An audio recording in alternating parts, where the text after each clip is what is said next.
As a former journalist, I am not a techie by nature. So I always had to, when I was coming up, figure out how to take the tech speak and put it in the simplest terms possible. So whenever I'm talking to an executive, I let them know that security is just a practice in risk management, right? You have some bad things that could happen. You have some ways to reduce the risk or the likelihood or the impact that those bad things will happen. And what's left over is your residual risk.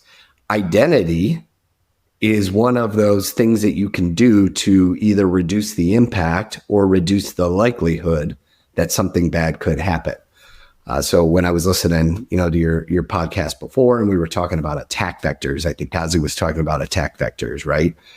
And some of the top attack vectors that we see these days, if you look at RSM's attack vector report, is around phishing. So business email compromise, those are oftentimes stem from phishing.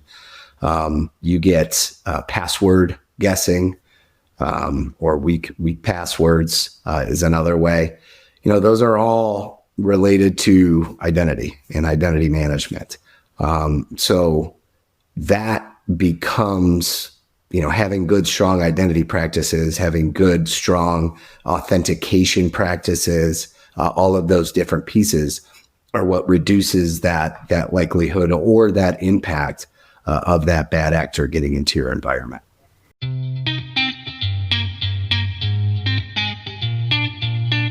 This is Identity at the Center. If it has anything to do with IAM, this is the go-to podcast. Now your hosts, Jim McDonald and Jeff Stedman.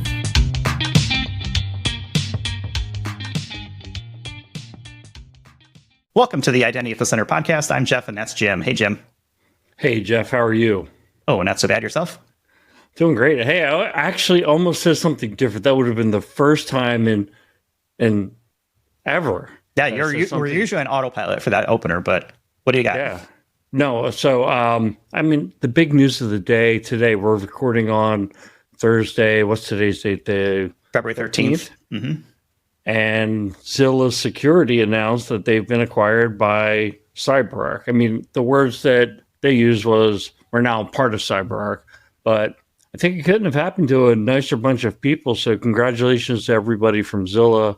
We've had Nitin, their CPO, on. That was episode 303. We've had Deepak on, their CEO, and that was episode 269. So go back, check out those episodes if you want to know more about their platform.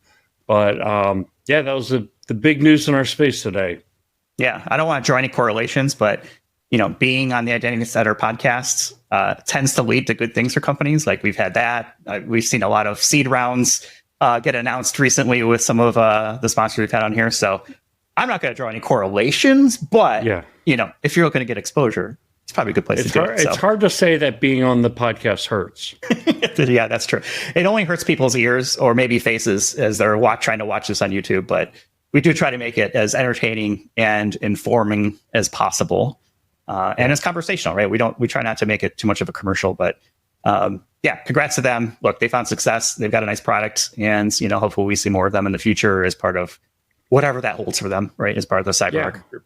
Well, I think it's just as much congratulations for CyberArk because the whole Zilla security product with the Zeus functionality, I thought that was really revolutionary. Like when we do those sponsor spotlight episodes, I get really excited about things, but I don't, it's not fake. I don't have to fake that excitement and enthusiasm. Like they've got a good product. Mm-hmm. Well, I'm not going to fake any excitement or enthusiasm today. I am actually, and I'm looking forward to today's conversation because I've worked with this person now for a couple of years and he's legit. We started this podcast series back in January and we're kind of partnering up a little bit with our employers, RSM, to do this series of how cybersecurity intersects with parts of digital identity. And the whole point is to become more well-rounded from a digital identity perspective, because I think a lot of people fall into this hole and this trap of well, I'm an identity person and I don't know anything else or I don't care about anything else. There are so many other components that interact and impact the way that digital identity works with, especially within a business, that I thought it would be a good idea, and you thought it would be a good idea. We thought it would be a good idea to kind of figure out, okay, how can we become more well-rounded and kind of put together this program? So we've got, I think, 10 or 11 episodes that we're going to put out through the rest of the year around this. And we started with Ghazi a couple weeks ago, kind of kick things off while we were recording at Gartner. If you missed that episode, definitely go back, not just for the good conversation with Ghazi, but also, Jim, you had a hat on and, it drew some comments. Hey, man, when the Texans do as the Texans do. Yeah. Unfortunately, I didn't see many Texans doing what you were doing, but I liked it. I thought it was cool. No, I mean, outside of the identity conference for identity people, there were plenty of people wearing that style of hat. For anybody who hasn't figured it out, it was a cowboy hat. A cowboy hat, and then what do you call that jacket? I call it the Hugh Hefner jacket because it's like that crushed kind of burgundy or like wine velvet. It is a smoking jacket. Okay. Yeah. Well, you were smoking. That's for sure. Listen, I realize I'm not supposed to be talking yet, but I think Ghazi wore that same outfit in the Northwest this week when we were at a client, and I made comments about it. So we need pictures of that. I wish I had them, but it was like, yes, the same jacket, the same hat. Did you give it to him? No, but maybe I'm starting a trend. That's a trend that I will get on. I won't do it, but I will gladly watch other people do it. That's for sure. So why don't we jump into it? Because that voice you just heard was Mr. Matt Franko. He's a principal at RSM and he's responsible for cyber strategy here along with us. So Matt, welcome to the show officially. I am very excited to be here. When I was asked to come on the show, I couldn't believe it, first off, because I thought it was just identity folks. So here I am, very excited to go ahead and get started.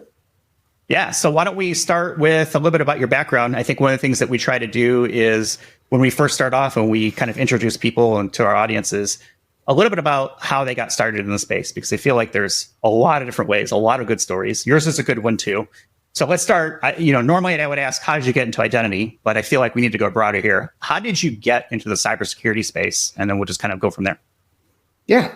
So mine's an interesting one, at least I think. But I think everybody says that they fell into it by accident. Actually, when I was listening to your podcast with Ghazi, I wanted to make sure I did not say all of the exact same things he says because we work together a lot. But mine is unique in that it's probably not unique for everybody at the time. And in our generation, I feel like a lot of folks got into cyber that didn't go to school for cyber. So surprise, I did not go to school for cyber. But what I did go to school for is journalism.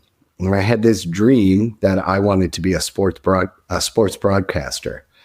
I went through all of college thinking I was going to do that. I worked at a news station in Cleveland for a while. And then when I was graduating college, I knew I did not want to do that anymore.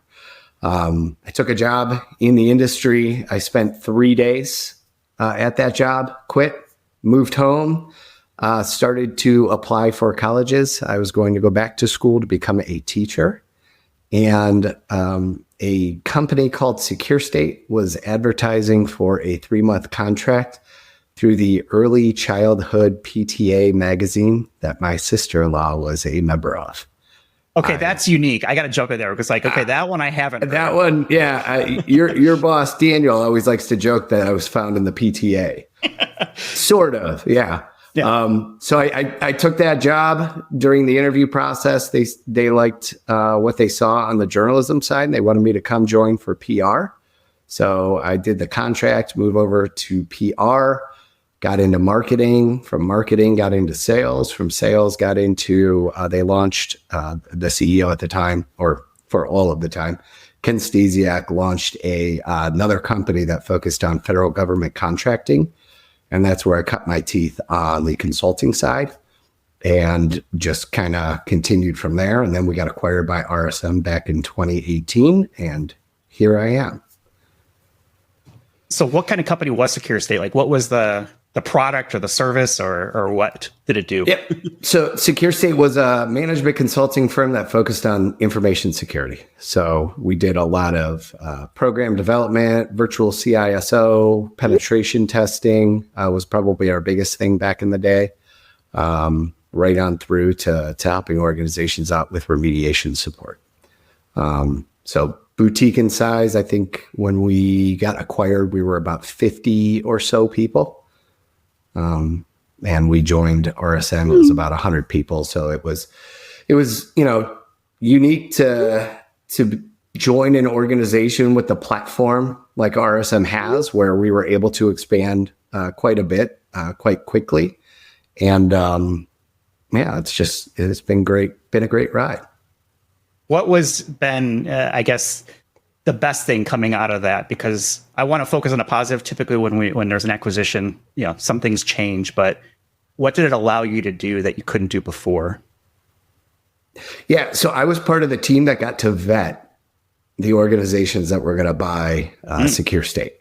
So they had to interview you and you interviewing them. Right? Yeah, it was interesting. The thing that was the most exciting and the reason why I was in the majority that voted for RSM was the platform. So at Secure State, we didn't do implementations. So identity was out of the question. We didn't do remediation support too much. Like there were certain things that we could, spot fix and stuff like that. And it was that ability to expand your relationship to be able to help your clients more holistically versus coming in and being like, yeah, you need to fix this stuff. And when they turn to you and say, can you fix it? And you're like, yeah, we could, but it's not really what we're here to do. And then the scale and size of the opportunities that we got into were much bigger. When you're a boutique, it's a lot harder for buyers in the organization to say, I'm going to put my whole, security plan and program in your hands as a boutique versus when you come to an organization the size of RSM, those doors just open up a lot more from that perspective. I can definitely appreciate that because Jim and I both came from boutique consulting and absolutely everything you're saying is like, yep, totally get it. Totally makes sense. One of the things that so when I introduced you, I said, responsible for cyber strategy. What the heck is cyber strategy? What does that mean? Yeah. So in RSM, it's a collection of services and offerings that we have and individuals that focus on those delivery of those services and offerings. I like to think of it more like a mindset and where it is that management consulting type approach to cybersecurity. So what we're doing in this group, and we all connect together, really we go more, this is just how we structure, but a cyber strategy team or what we're doing from that perspective is helping our clients understand where their program is today and where it needs to go in the future, and then helping to really build that transformation roadmap, if you will, to get there and pulling in and helping to understand all of the different components that you would need to make that program go, whether it is program documentation, whether it's figuring out what resources or people you might need and what that blend and what that skill set looks like, how much budget you're going to need to spend, and then what are the tools that you need to enable those programs to be able to effectively manage your risk as an organization and utilize your company's funds or dollars or resources appropriately. So, Matt, we're going to talk about risk management and the intersection of digital identity today. Where should we start this conversation? What is risk in the context of digital identity? Well, risk is the foundational aspect of security, right? We say this to people all the time. As a former journalist, I am not a techie by nature. So I always had to, when I was coming up, figure out how to take the tech speak and put it in the simplest terms possible. So whenever I'm talking to an executive, I let them know that security is just a practice in risk management, right? You have some bad things that could happen. You have some ways to reduce the risk or the likelihood or the impact that those bad things will happen. And what's left over is your residual risk. Identity is one of those things that you can do to either reduce the impact or reduce the likelihood that something bad could happen. So when I was listening, to your podcast before, and we were talking about attack vectors, I think Kazi was talking about attack vectors, right? And some of the top attack vectors that we see these days, if you look at RSM's attack vector report, is around phishing. So business email compromise, those are oftentimes stem from phishing. You get password guessing, or weak passwords is another way. Those are all related to identity and identity management. So that becomes, having good, strong identity practices, having good, strong authentication practices, all of those different pieces are what reduces that likelihood or that impact of that bad actor getting into your environment. Yeah, I remember when we first talked, you made the statement that risk should drive strategy. And I wanted to unpack that a little bit. What did you mean by that? It seemed like kind of like the foundation of your thinking when it comes to risk and strategy. Correct. So again, cybersecurity is a practice in risk management, right? So the first step that you would typically, take in developing a cybersecurity program is to understand your risk landscape. What are the threats that are out there that are targeting you as an organization? What are the vectors through which those threats might get through? And then from there, figure out what are the controls that I need to apply to my environment to reduce that risk. Or, as I like to look at it, how do I change my business processes too, so that way I inherently take on less risk in the way that we operate? So that foundational aspect, that first step, is getting an understanding of the risks and then building your plan, from there. I like to liken it to anything else that you do in life, right? If you're gonna go travel around the world, you're gonna take a look at what good things can happen, what bad things can happen, and then you're going to build your plans accordingly.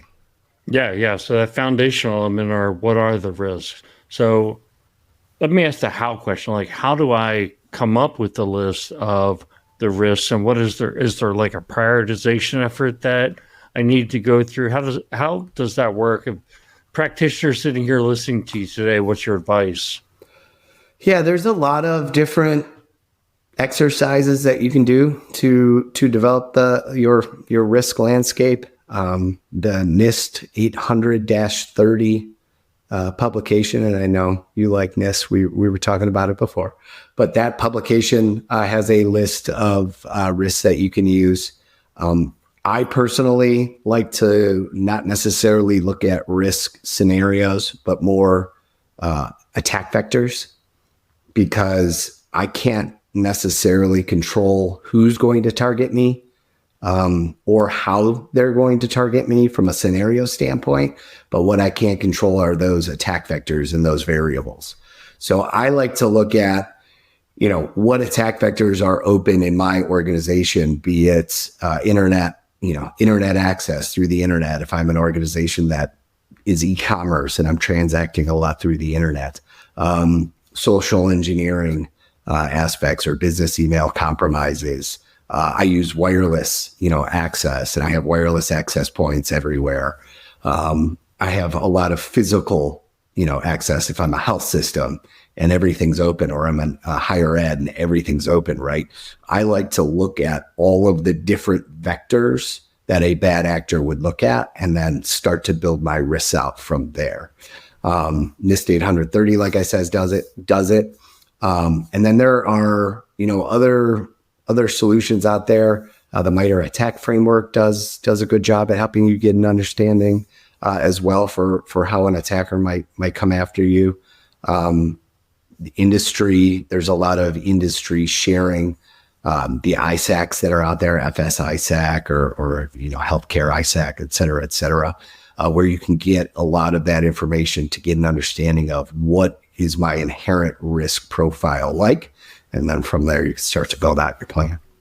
Yeah, I think it sounds like risks are very individual to the organization, which I guess is kind of a common sense thing, right? I mean, some companies they're at risk that somebody would try to pull off a financial crime. Others might be the target of state actors. But I would think in this day and age, like, even if you're not a primary target for a state actor, you never know, right? Can you completely rule that out? I don't think so. Maybe state actors are typically going to go after critical infrastructure, which, everybody's basically critical infrastructure these days, right? So I guess you're talking me right into it. I'm one that doesn't think that matters. There's philosophical arguments you can get into. I actually get into one all the time with one of my colleagues here. I could see where their techniques and their tools and the resources they have to target you are different, and they might be a little bit more advanced.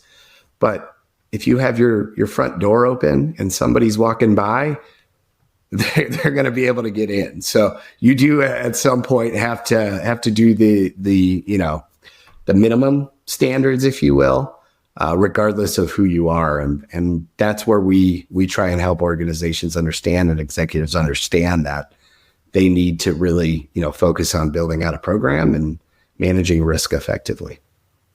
Wasn't this way, I think, where likelihood comes part of the equation, right? It's not just the risk itself, because we can say, well, everything's a risk, but what is the likelihood that, a state actor is doing something versus, just random target of opportunity? You left the front door open. I looked in. Oh yeah, look at that. And that's 3 bucket.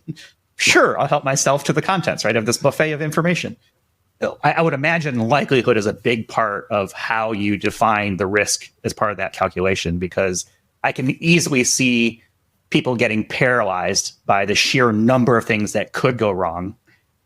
How do we stop that paralyzation from happening by saying, okay, that's great, and I'm glad you're thinking with the security hat on, but the likelihood of that is probably not as high as these other things. Let's focus elsewhere. Yeah, that's where those variables come. NIST 830 can be very overwhelming. I can't tell you the number of scenarios. Somebody told me the exact number the other day, but that's a big list of scenarios. And then in my brain, I'm like, okay, let's say we do all of those scenarios. There's a scenario that's not in there that's going to happen. So that's why I like to look at the variables. When you think of, a risk equation in and of itself, you look at threats times vulnerabilities and then subtract your countermeasures. And that typically gets you the measurement of risk.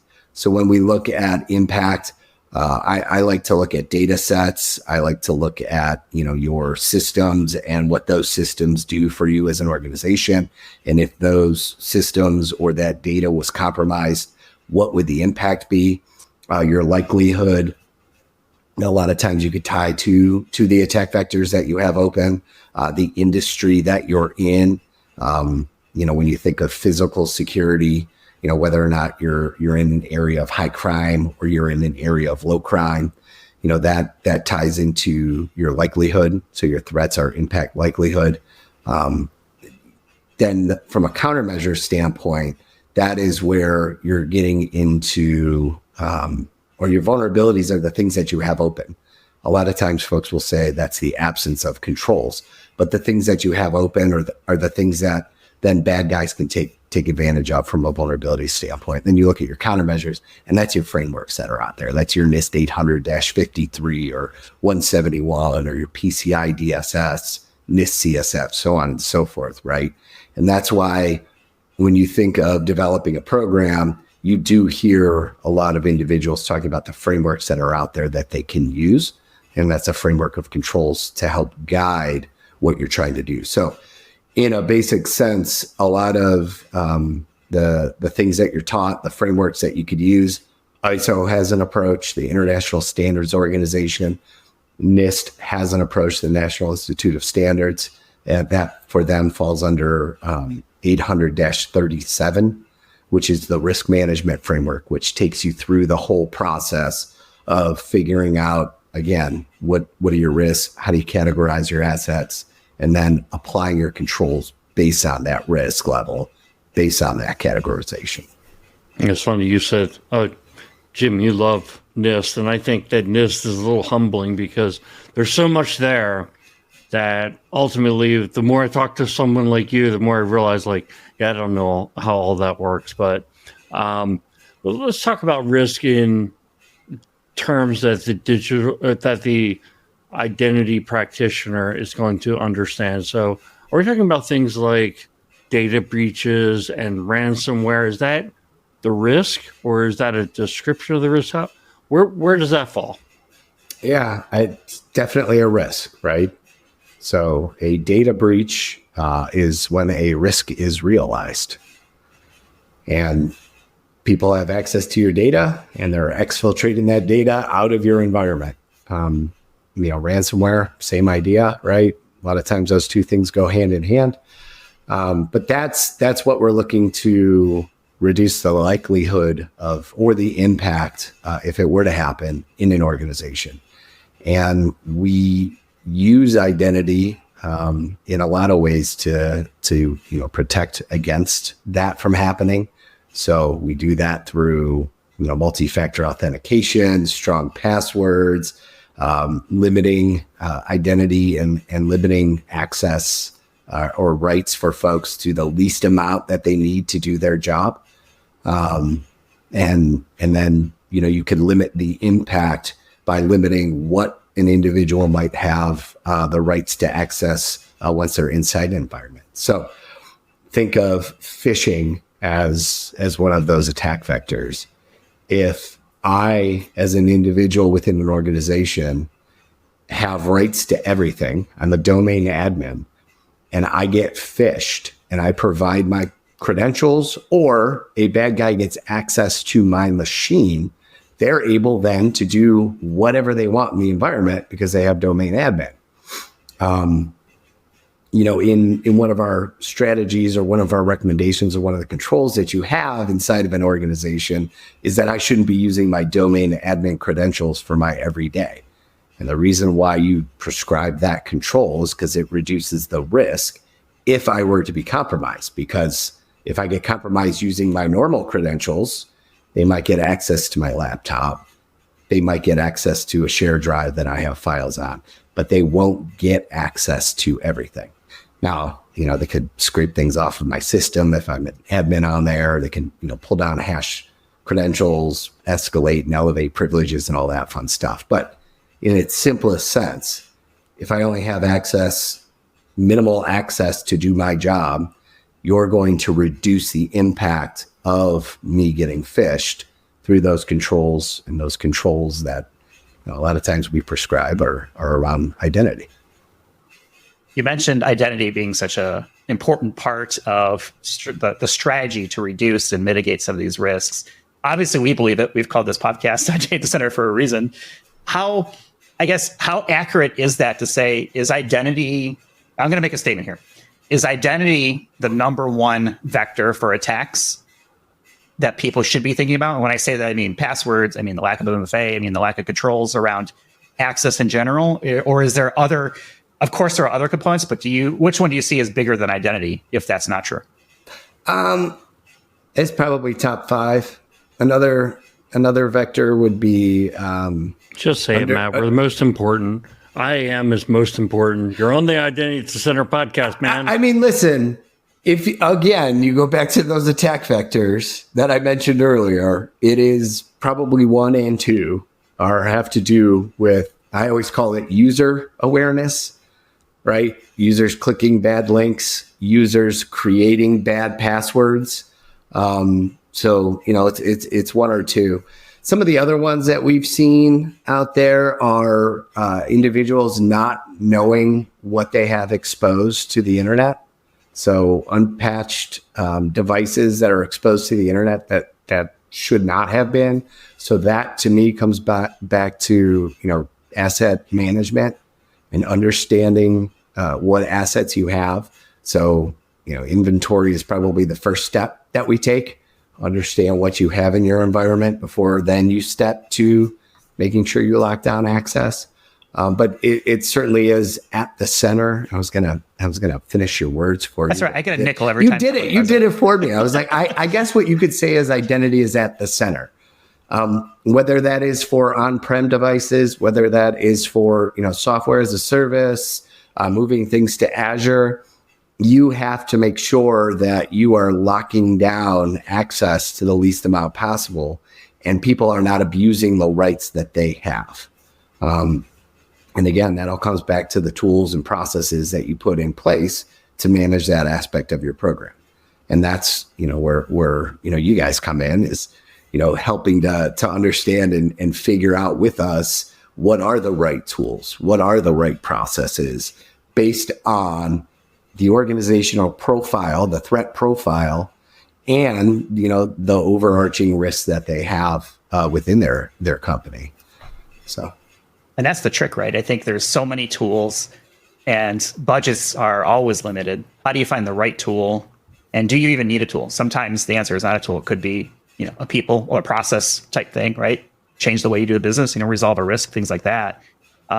There's so much that goes into this. And I think we've heard over the last several years a lot of buzzwords: zero trust, cloud first, zero standing privileges, now AI is out there.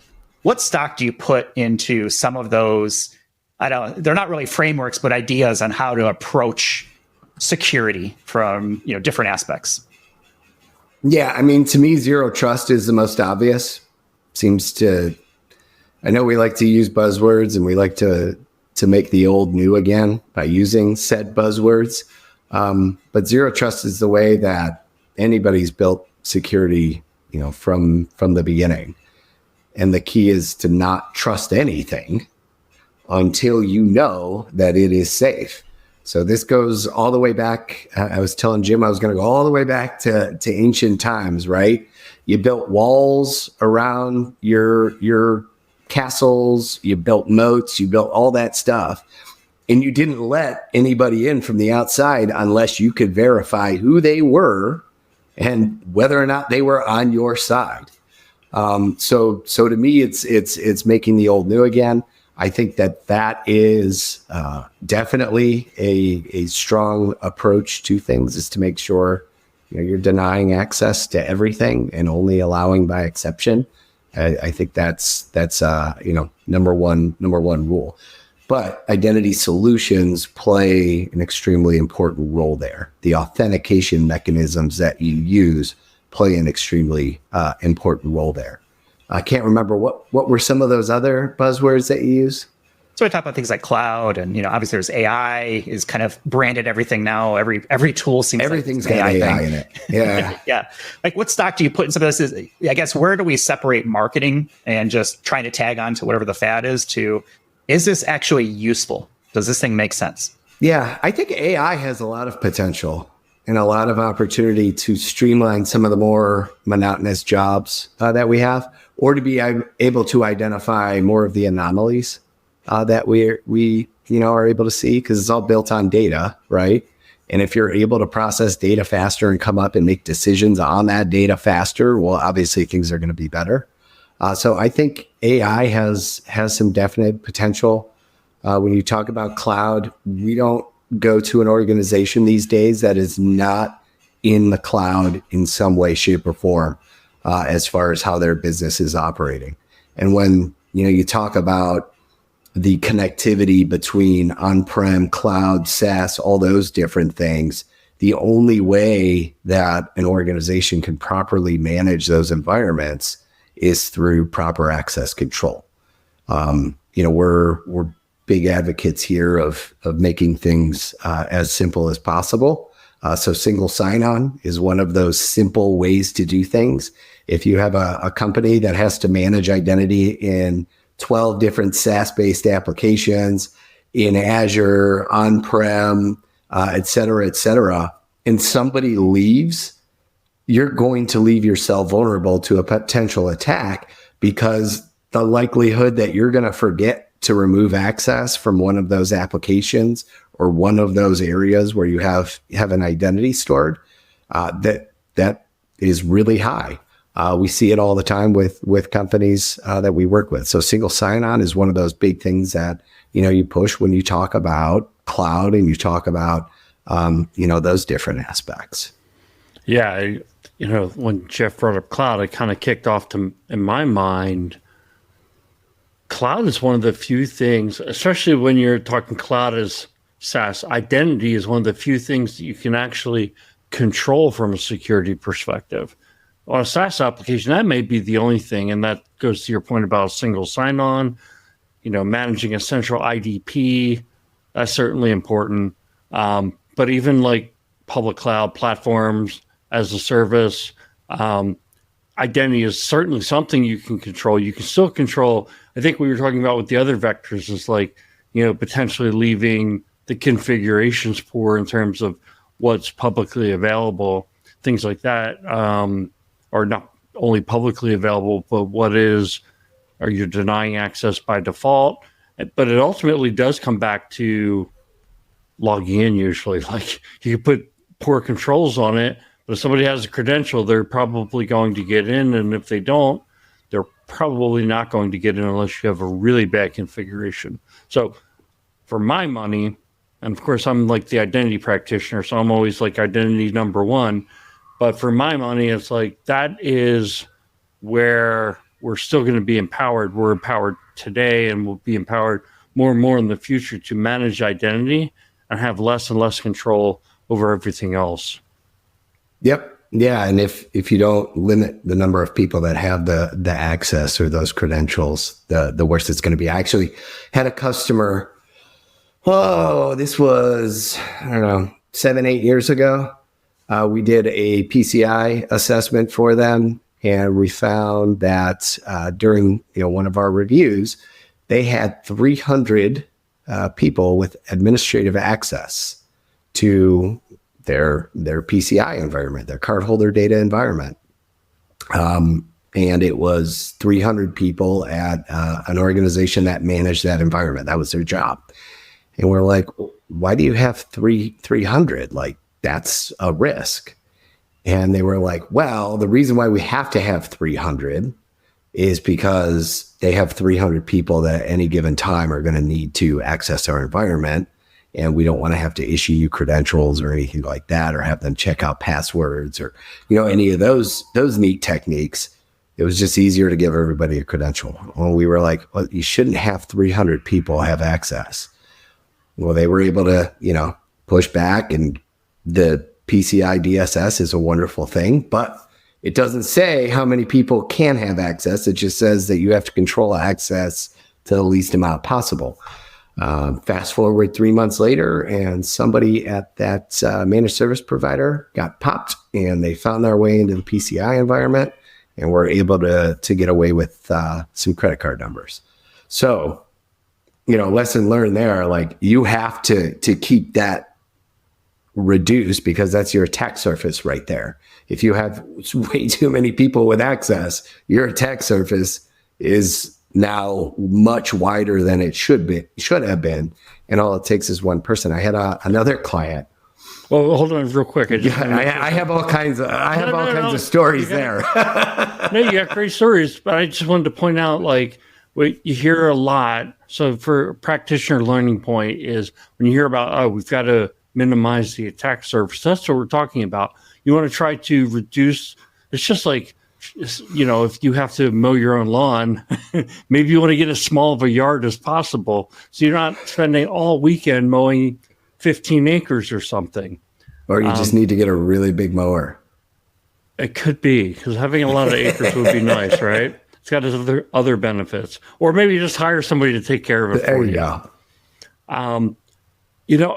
I actually, while we have you here, I wanted to ask you a question. Jeff and I call these kind of the holy wars. So one of the holy wars in identity is like, where do you manage contractors? What should be the source of record for contractors? I'm not going to ask you that one. The other one is, where organizationally does IAM fit? Should it be in IT? Should it be in IS? Does it depend? What's your perspective on that? Well, I mean, I'll go with the consulting answer. It depends. And here's what it depends on. If you don't have a strong leader in information security, and we still see this to this day, right? We call people a CISO, or, we relegate security to, somewhere within the IT department. I would say if you lack that level of leadership that is reporting to the executive team, right? They report to a CFO or a COO or even the board. If they're not at that level, I could see where it might make sense to have identity reside with the CIO or within IT.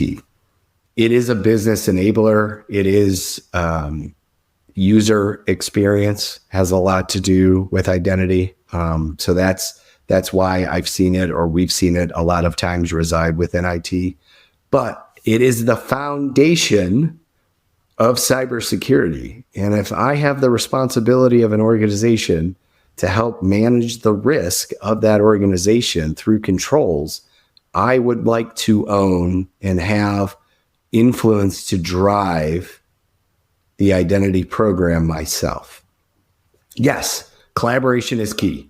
And everybody's going to be like, well, you should be collaborating with the CIO and you should be collaborating with IT. Completely agree. And that's why I could reside under the CISO, because we will collaborate on it. We will make sure that user experience is great.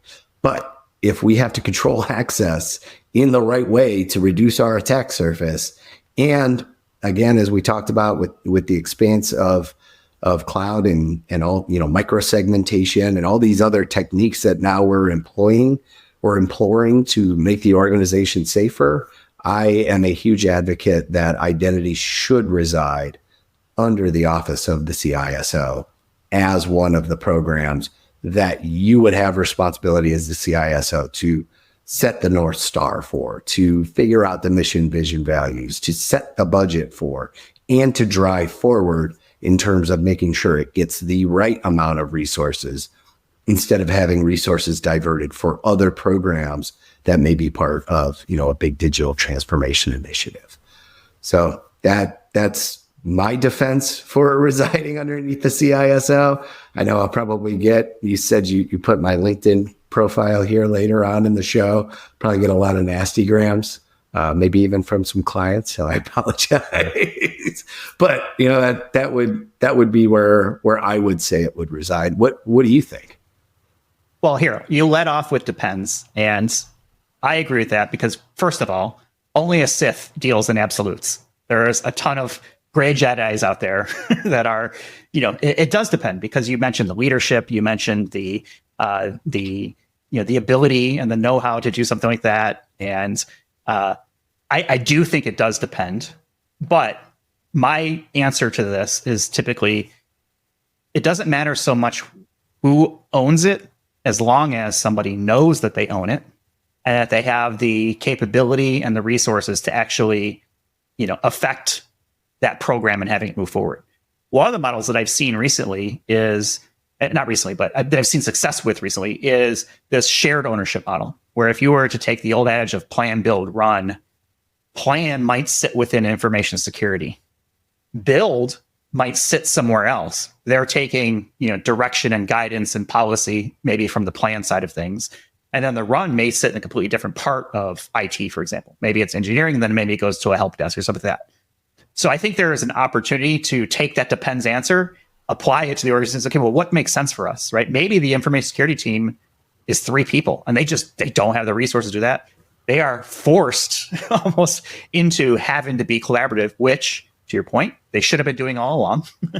But that's an opportunity to look at different ways to do this. I don't think it has to be a binary, you take it all or nothing. I think you can carve out parts of that. Because one of the things that typically comes up is the idea of a RACI, right? Roles in the program. Does everybody know what they're doing? Who is the A? And does that person understand it that they're the A? Because I find a lot of people think that they are accountable for something when they're not really. They might be responsible or maybe, consulted or informed. And going through that exercise of creating your IAM program, there should be a step that says, okay, are we on the same page here? Do we all agree that Matt's in charge of the program? But Matt, there's a limit to your power, right? You're the A for policy, but I might be the A for building our IGA platform. And maybe Jim's the A for the privileged access platform, right? I think there's a lot of different ways that you can kind of skin that to make sure that the structure of the program is appropriate for the organization. I said a lot there, and I was able to get my Star Wars Sith in there. So, what do you think of that? Yeah, I put my hood up, for you. I liked that, breaking it down, plan, build, run, because hiring a bunch of engineers to develop the identity solution when you might have engineers within IT already who are experienced in that area. Completely agree. I think it comes down to leadership, right? And who's going to lead through everything that you have to do from that perspective. I did like the RACI comment that you made. On the accountability side, though, you want to make sure you have one person accountable, because if multiple people are accountable, chances are nobody's accountable, right? It's like Highlander. There can only be one. Yeah, there you go. 100%. So I like that idea. I think I definitely could see that working within an organization. I have a client that identity has bounced around a few different places, a few different times. It was in IT, then all moved over to security, then all of security moved back over to IT. Now security is back out, and it brought identity with it. The former CIO wanted to pull identity back into IT. So it goes a lot of different places. One of the problems that client was looking to solve was the run standpoint, and help desk was having some issues with getting vished or voice phishing. Because, as human beings, a lot of times we trust way too easily. So they had problems with folks getting vished. So they wanted cybersecurity to own that part as well, because cybersecurity professionals are skeptical by nature, right? It's what we do. We're always the ones that are walking into buildings and you're like, okay, I could do this is bad. This is bad. So that skepticism, comes through when somebody's trying to reset their password. So Matt, I thought what you might say to me was, I think you're asking a trick question. Why wouldn't the CISO report to the CIO? And therefore, basically, you get 2 for 1, or the CIO does. And I feel like that's what I've seen the most, is that the CISO reports to the CIO. So from a reporting structure, it is both. But here's the root of the problem for me, is that I kind of feel like it's a little bit of the fox guarding the hen house, in terms of, I think there's a what do you call it? Like a segregation of duties, or potential conflict of interest, where, you as the CISO are setting up all these security policies. You must go through XYZ penetration testing and you set all the metrics of where an application has to be before you can roll a major upgrade, or before you can roll out new software. And now you're under the gun with commitments to go live by a certain time. And, well, do you loosen up your policies so that you don't miss your deadline? I mean, are CISOs going to do that? Not necessarily, but this is what conflict of interest is all about. It's like, avoiding kind of that undue pressure. So that is my concern about putting operational things under the CISO. So I think the CISO oftentimes falls under the CIO because no other executive feels comfortable that they understand what a CISO does. But I believe, and you can read it for, it's a tale as old as time, that the CISO should not report up through the CIO because of that conflict of interest. They, control the same budget. A lot of times you could end up sacrificing security for functionality. And if you don't have somebody at an equal level or somebody, able to report outside of that structure, be the ones that say that this is a bad idea, then you'll have some issues. I have a friend. They were not a client at the time. They were going to be a client. He is a friend. He pulled us in, and he reported. He was the CISO. He reported to the CIO. They had to, he got in, he did an assessment. They had this, major issue that they were trying to solve. They pulled me in. We helped put together and figure out the path forward to solve for all of the vulnerabilities they had, their absence of alignment from a regulatory standpoint to the controls requirements that they had. He put together the plan, went to go report it to his CIO, get budget, and start executing on the project. And his CIO said, yeah, that budget that you had is gone. I spent it on a cloud project. And it was like, but we're not going to be compliant. Yeah, I think we'll be okay because, as we move to the cloud, we'll be able to, get out of the compliance game. And it's like, that's fundamentally wrong.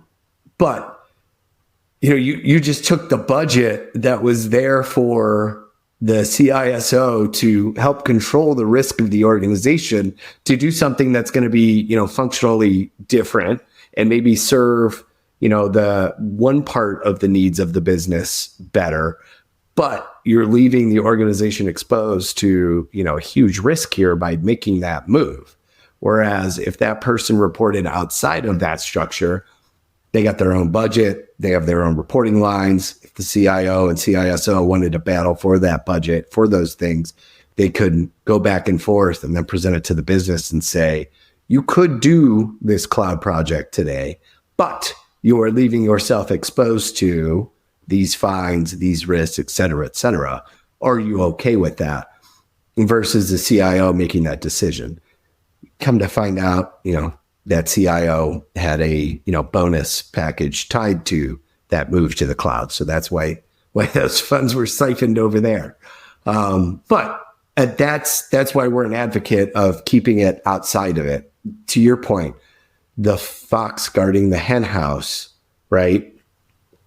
If security is within IT, that's exactly what you have. So you keep that outside, you force that collaboration, but then you also force those two sides to, be able to work together to understand what do we need to do to make the business better, faster, and what do we need to do to make sure that, maybe it's got a little bit of a guardian on it to make sure that we don't get out of control. Is this a negotiation point for CISOs and people aspiring to be CISOs to really maybe try to dictate what that reporting structure looks like? If I go in and say, okay, I like the role, I want to be a CISO, but I want to report to you, CEO, right? Or something like that. Is that a viable way to approach a conversation like that? Do you think that that's a turnoff for people who are looking for CISOs where they'd want to kind of define their own organizational reporting? I mean, it depends on where you are in your career.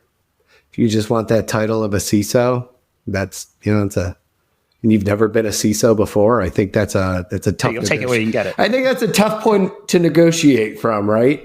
If you've been a CISO before and you can talk business and you understand business, because I think a lot of folks from a CISO standpoint, they still talk in tech speak. And if you're still talking in tech speak, I think a lot of times that's what makes, CEOs or CFOs nervous from especially that first time perspective. Yeah, because they don't understand it. Yeah, 100%. And they have a hard time relinquishing control. They are the worst CISOs because they are so technically involved with everything that they haven't been able to abstract themselves out and actually be strategic sometimes in their thinking. So I just see that. I think that's key. So, for those folks that are aspiring to be a CISO, look at taking business classes, finance classes, getting your MBA, your executive MBA, and that's going to really give you, with that technical background, which I am a strong advocate that you need to have. With that technical background, if you can learn the business side, you're unstoppable from that perspective. And then if you're able to talk and bring that technical aspects to the business in a way that they understand it, well, then you have, you're fighting from a strong negotiation point there to be able to say, yeah, I'll take this job, but only if I report to you as a CEO or you as a CFO, separate from the CIO. So on this holy war, Jeff, we've finally reached clarity. It depends. It depends. Did we think we were going to get anywhere else? I mean, come on. No. We got 3 consultants sitting in a room, and we all came up with great ways to say it depends. I'll argue the other side too, if you want me to. I'm sure. And we can, Jeff, I think we can have a 2-hour podcast with Matt. So I think we should just plan to have him back at some date in the future. But being that we're bumping up about an hour now, we probably ought to go to lighter note. What do you think? Yeah. I mean, Matt, you've been very generous with your time. It's also, in the evening now, 6:30 Eastern. So I know it's a long day. Why don't I definitely would love to have you back, Mac, if you will, join us again, because I think there's so much for us to talk through. I want to close out the show on a little bit of a sports thing. We were talking earlier about reducing attack surfaces.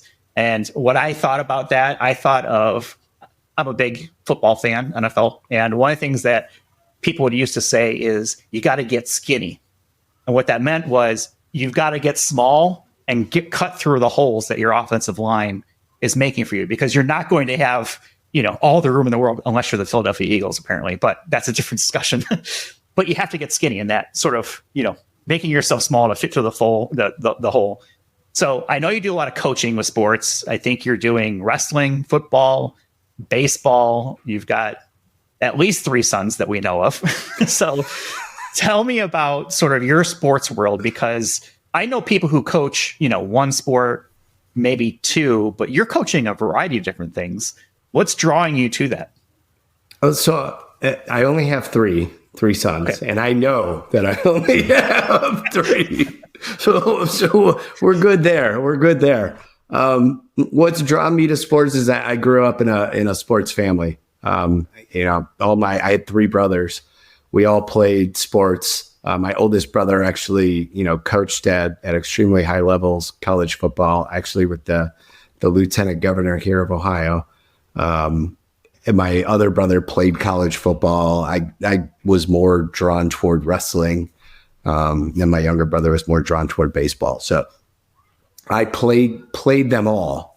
And that's why I, initially wanted to get involved in coaching. I did a little bit of it post high school with some wrestling camps, and then helped out with the high school program where I went to school when I was in college.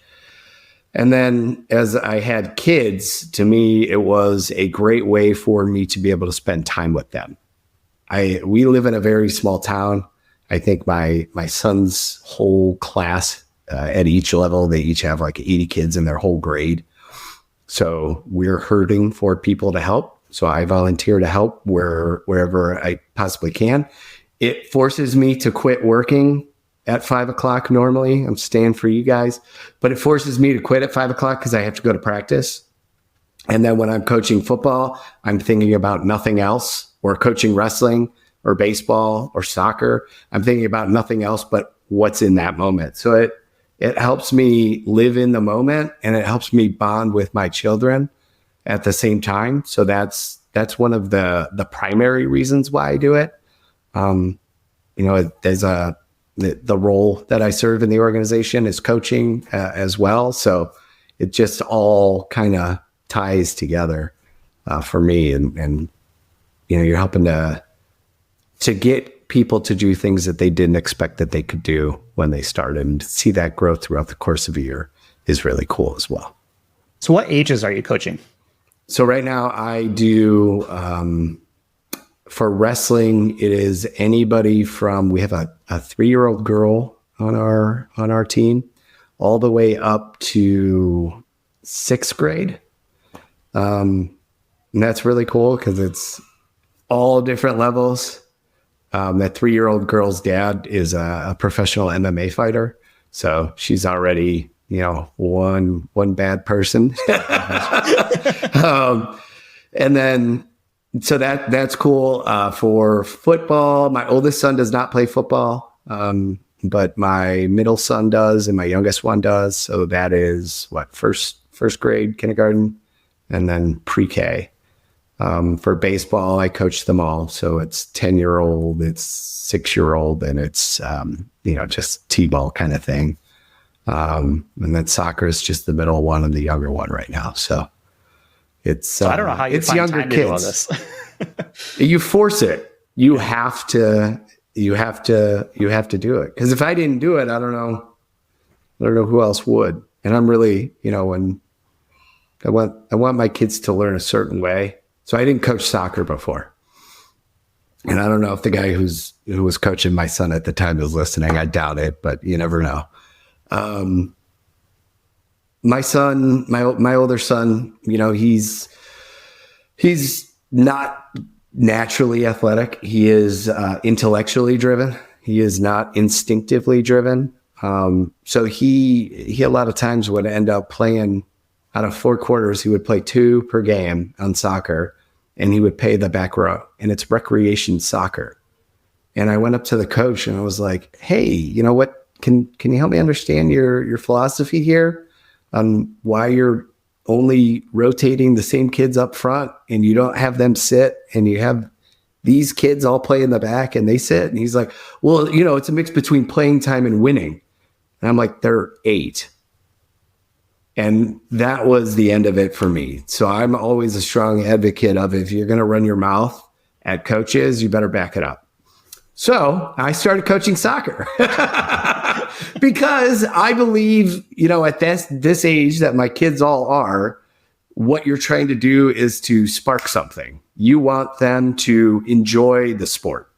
It doesn't matter about winning. Now, winning helps you to enjoy the sport, but if you lose, but your kid scores a goal because they played in the front, they don't normally play in the front, or they learn different things because they're playing up front, they don't normally play up front, and they want to come back next year, that is a bigger win than what shows up on the scoreboard. So that's the way that I coach everything at this current stage, because it's all, recreational. Wrestling gets a little bit more intense, but for baseball, soccer, football, it's all about rotating the kids to every position, because the biggest kid in the world today doesn't need to play offensive line. They might not grow anymore and have to play, running back. So I'm all about getting kids exposure to every position and getting them to love the game and want to come back. So I forget what your question was, but I could talk for days about coaching. Well, I love the passion behind it. I mean, it does take a certain love of what you do to be able to do that, right? I mean, it takes time. It's not, it's not like you're sitting there playing video games. No, right? No, which I would love to do, but there's me too. I would love it. Yeah. It helps me professionally too, because while I'm coaching adults, you'd be surprised. I am not surprised whatsoever. That's for sure. Having spent a decade plus in food service, you learn people's ranch dressing is not the most important thing in the world at that moment. I totally get it, for sure. Yep. Jim, you've got a couple boys. Have you ever coached them? I know you're probably a big baseball, but what have you done? A few years of travel baseball, yeah. And I think what Matt was saying is, like, they're young, but there is a mix of expectations from the parents of, like, kids that are, like, more advanced, better players, especially in travel ball, right? They're, like, anybody can sign up for rec, but there's, like, a tryout system and all that. They're expecting you to push and play in more advanced tournaments. And there are kids who are further behind and not ready to go and play in those tournaments. And then you get into the stage where it's like, you almost have to, like, talk to the parents like, yeah, your kids aren't ready to keep up with the rest of the team, and, like, next year they need to go find a new team to play for. And dealing with, like, 9 and 10-year-old kids, that's just like, I just didn't want to do that. So like when it got to that stage, that was time for me to get out of it. But I resonated what Matt said, because then my kids continued to play on after I stopped coaching. And I realized like I wasn't going to go and tell that coach, use my kid in this way or do this or do that, because I learned that those are the people you can't stand. They don't put the time into it that you do, and yet want to tell you how to run your show. And so, that basically, I think what it became for me was, with my kids, like, right, I think my kids are being treated fairly, or they're not. They're being treated fairly. I would talk to my son about, this is what you should be doing. This is how you should interact with the coach, how you should, if you want to bat higher in the lineup, hit better. You want to play first base, let them know. I'd like to show you I can play first base. I've been working on it outside of practice. I'm pretty good at it, etc. And if I thought the kids are being treated unfairly and my kids are doing the right things, just like, hey, it's time to move on. Because the reality is, like, when they're your kids, you're kind of tied to their personal success. And I think I think I was pretty realistic about where my kids stood athletically, but I also realized they're my kids and I love them. And so, like, I might think they're better than this other coach thinks, or for whatever reason, he's not playing my kids. So maybe it's time to move on and find a different team. Now, I wasn't in like a super small town like Matt, so there was some opportunity to move up or down in terms of levels and stuff like that. So, but yeah, I guess the takeaway is super fun. There's a lot of rewarding part, but when you're coaching, there's a lot of hard part that comes with it too. And what I just kind of described there is like, these aren't adults at work where it's like, someone's not performing and you give them a couple of warnings and then you fire them and they deserve to be fired or whatever. These are little kids.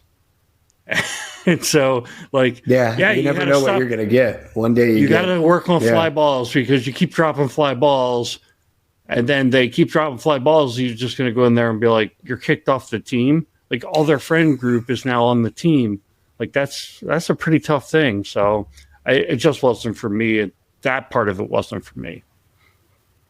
So I've got fortunately, my I don't coach at that level yet. So, so here's my next $1 million idea. Once I'm done, identity podcasting, is I'm going to create Hard Knocks for like little league teams, and take it behind the scenes of like all these, youth sports, and really kind of dramatize it, right, and show that all that, and all the parents and the language. And you don't need to dramatize it. There's plenty. I know of it's going to be it's going to be legit real life. So, HBO, if you're listening, or Max, whatever we're called now, there's my submission for a new show, is like Hard Knocks. I don't know, small town USA baseball or football, or maybe everything, right? Something like that. Okay. We've been talking for an hour. Matt, as usual, you're just always a pleasure and a gentleman to speak with us. You can find us on the web. We're at idacpodcast.com. I will have Matt's LinkedIn profile in our show notes. So if you have questions, comments, concerns, you can always, reach out to him that way. And don't forget to connect with Jim and I on LinkedIn as well. We're always happy to, talk, engage, answer questions, take ideas for future shows and things like that. So please reach out. If you enjoyed this, like, subscribe, share it with a friend, share it with an enemy. Doesn't matter, as long as they hit like and subscribe too. And with that, we'll leave it. So thanks everyone for watching and or listening, and we'll talk with you all in the next one. You've been listening to Identity at the Center. We hope you've enjoyed the show. Make sure to like, rate, and review, and we'll be back soon.